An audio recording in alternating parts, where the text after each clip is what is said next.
Hey guys! So today you and I are going to talk about doing too much. So let's get into it. So the question in question was, hello Frederick, admire your work. You cover topics which other tech channels don't. I have a topic request. How do I know exactly whether I'm doing work worth the salary I am paid for? And whether I am over or underworking? Well, so usually that is a fairly straightforward thing. You need to look at the skill set that you have and the sort of work that you do in the industry in comparison to other people. So usually the best performing software developers, they will have a wider skill range than most others within the role that they have. And they're usually the sort of people who provide a lot of support to other developers on either complicated matters or things that go outside of what they can do. You identify them very quickly. If you usually have a few of those people in the company where it's a person who sort of knows everything, or a classic one is for when I work with front-end developers, where like the more like they don't usually know anything about, say, DevOps, but in the companies that they find themselves, more and more they realize that actually you need to know quite a bit about DevOps, because most companies are expecting software teams to run that and run a DevOps operation.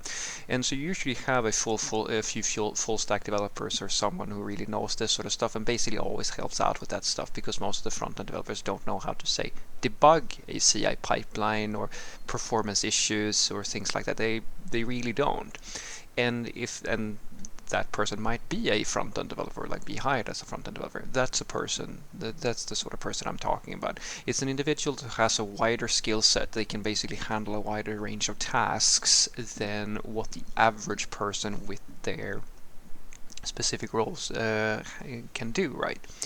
And that's usually when that's a good benchmark for you. It's the same thing with, if you're underworking or so forth. It's the underworking and so forth really comes down to, like, how well do you handle the circumstances within the environment that you find yourself, and are those requirements that you have in the environment proportionate to what's considered normal, which is a difficult thing to define, of course, for the industry at large. So an example would be, as I've said a few times, guys, if you I like to take the front-end developers here because they have such a clear-cut area for this, but the back-end developers have the same sort of phenomenon.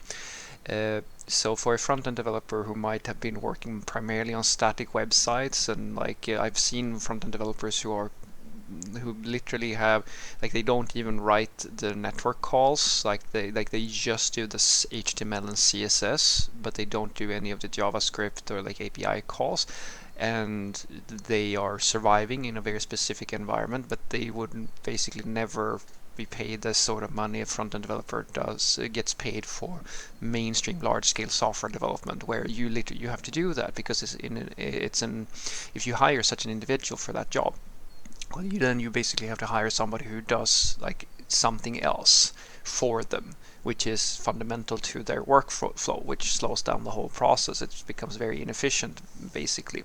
But say someone who's overachieving, and this is where it becomes very, because this is a dangerous question for me to answer, at least from my perspective, because now, if I tell you that, well, if you do more than everybody else, then you are worth more money, or that you're underpaid, or so forth and so forth. I can't tell you that that is the case. What I can say is that there's quite a lot of people who will want to believe that, the ones that are talented, that you are worth more, etc., etc., and that you do so much and so forth. Like, you're the one who always writes unit tests and stuff like that. And I try to tell people, guys, that's a card you can play maybe with your manager, but the sad reality is that it's an expectation that you should write unit test. You're not going to get a pat on the shoulder for doing that. What you will get a pat on the shoulder for is if you can do something that goes beyond what people would expect from the role that you have. As I was saying, if you are a full-fledged full-stack software developer and you have DevOps experience in, say, when you work as a front-end developer, then you are much more than the average front-end developer. That's the sort of thing I'm talking about when I'm saying that you have to be honest enough with yourself to realize that there's a difference between, doing well within an area, like being a really good backend developer or being a really good front-end developer or something like that, and being something that is like basically it's like having more than one speciality. It's you're so good at this thing, so productive, so well working that most of the other developers can't either keep up with you or they literally cannot do the work that you do. As I said, it's the same thing with backend developers. There's a lot of backend developers who have no idea how to work with, like, say, Kubernetes or ops or anything like that, which is a fairly fundamental thing, or becoming more of a fundamental thing for every team these days. That's a sort of person who basically is almost always going to be underpaid unless they find a company or something like that where these sort of expectations, like that they work at a higher level. And that's the red thread through all of this, guys. It's all about how much do you match the common expectations, and do you know what common expectations are. In the beginning of things, it might be difficult for you to sort of figure that out, but as you work with more and more people, like these days I've interviewed and worked with so many different people within roles that I sort of know what the at least I have a pretty good gut feeling what is the benchmark for an average software developer, which means that's very useful for me, of course, when I'm hiring people, because I know who's going to be really good or like who has above average knowledge and skills and so forth, and people who are not so, so forth. And then we have like the average people, like, yeah, I know that they're going to be able to do a solid job, but they're not going to be able to do A, B, and C and so forth. And so it really comes down to something as simple as that. Do you know what is expected of you within your role on average in the average company, and are you able to do more than that? And so I will also finish by saying something that is important to mention. At some point, guys, you will reach, depending on, not all of you are going to do that, it's that simple, but some of you are going to reach a point where your passion or you basically just keep on learning, and you get to a point where you can literally run the entire department, where you are like a unicorn type of software developer. And these people, they do exist, guys. They're not that common. Like, most software developers stay at the mid-level, but the ones that really burn for this industry, they usually get to a point where they can handle the deployments, they can do the front end or the back end or both, or so forth and so forth. It's a one person show, like they can do all of the things, and they usually are the people who can provide support in different areas, and like they have a really, really wide skill set. And the problem is that most companies are hiring for a specific sort of role. You're either a front-end developer or a back-end developer. Like, they're going to love you for being able to do all this sort of stuff in many cases, and in some cases they don't really care if you know how to, like, because they hire you for one thing and then they have other people doing that. So you can't really get an environment where you can be you can't be seen, and you can not truly flourish, and you're going to get paid just as the other people, even if you can do 100 things more, right? And this is where most people either start their own company, or like become consultants or something like that, or they try to go into very specific roles, like these sort of what I call more mature roles, where you might be site reliability engineers, or you might be consultants within a specific area, you might become CTOs, you might become staff engineers, principal engineers, like where the width and the ability that you have to solve very complicated problems that usually require a much wider skill set is in demand. And that's the important bit. The context, like because not all companies are going to appreciate that you know 100 things, because they only need you to do one thing. So what I want you to take away from this is that figure out if you're overpaid or you're doing too much work for your pay and so forth, or underworking and so forth, is really down to figuring out what is the benchmark, usually the common expectations of the industry. And so that's where you have to really understand, are you a really talented front-end developer, a really talented back-end developer, or can you basically run the whole show? Like, do you know how to debug all the things and fix all the things? And can you do things that most commonly associates with, say, other roles or so forth? Your skill set is that diverse.